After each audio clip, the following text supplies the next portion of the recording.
Welcome to Classic Game Room, coming to you from the Intergalactic Space Arcade. Why settle for just one game when you can mash 5 or 6 games into one? This is Crossfire on the Sega Genesis. Crossfire! An applicable title because it crossed between, what is this? Like the Running Man, Airwolf, Xevious, Commando, Ikari Warriors, and any Toa-Plan vertical scrolling shooter like Fire Shark or Truxton. Choose your country to invade and earn a prize. Let's start with Guatemala. And cue Airwolf. Who's going to invade Guatemala? Not to be confused with Guatemala. That's just silly. And so is this game. I love Crossfire.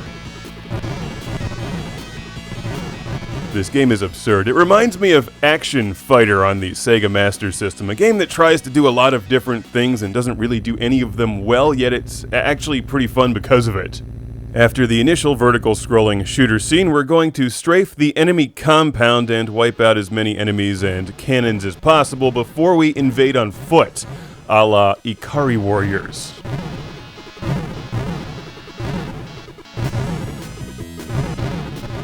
You gotta love this. Although it makes no practical sense, why would you fly by the enemy compound and then start on foot from the beginning? You'd think they would just drop him off at the door. I question this game's realism.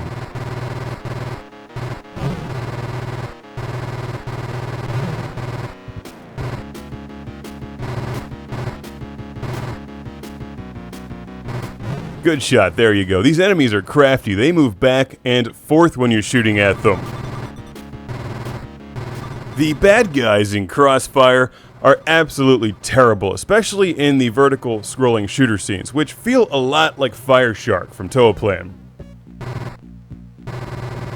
Except instead of having any sort of rational enemy attack patterns, they just fly straight into you, and that makes the game really hard. The on-foot sequences aren't too bad, assuming you can clear out most of the cannons with your helicopter, because they're kind of dangerous. You can only shoot them by jumping. Naturally.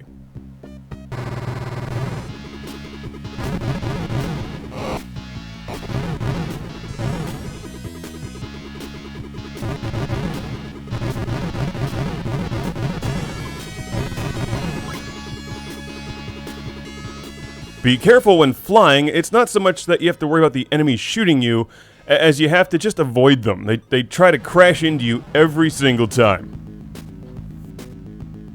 Now cue the bass track from the Airwolf theme song, and our friend with the bow tie gives us monies that we can spend on weapons, except I can't afford anything after the first round. So let's just invade Cuba. This won't cause any sort of international incident at all. Gotta watch out for those kamikaze pilots. That's what makes this game tough. They move really fast, faster than you, and crash into you every single time. But there's also no variation, so just memorizing this game will eventually get you through it.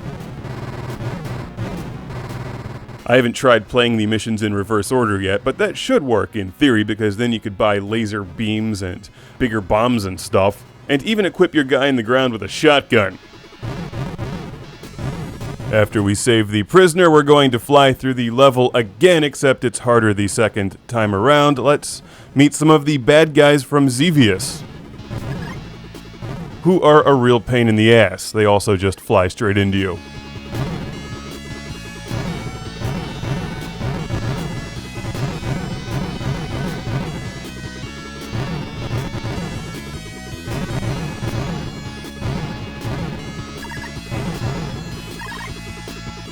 It's not a great game, yet there's something extremely likable about Crossfire. Sadly, the title is kind of generic. If you Google Crossfire, you'll turn up a lot of different things, not this. Until now, of course, now that you know about it, because I recommend Crossfire for you Sega Genesis enthusiasts. There's just not many games like this. How about a shout out to my man Alexander from Duisburg, Germany for sending this great game to the show. Thank you once again, Alexander. Crossfire is fabulous.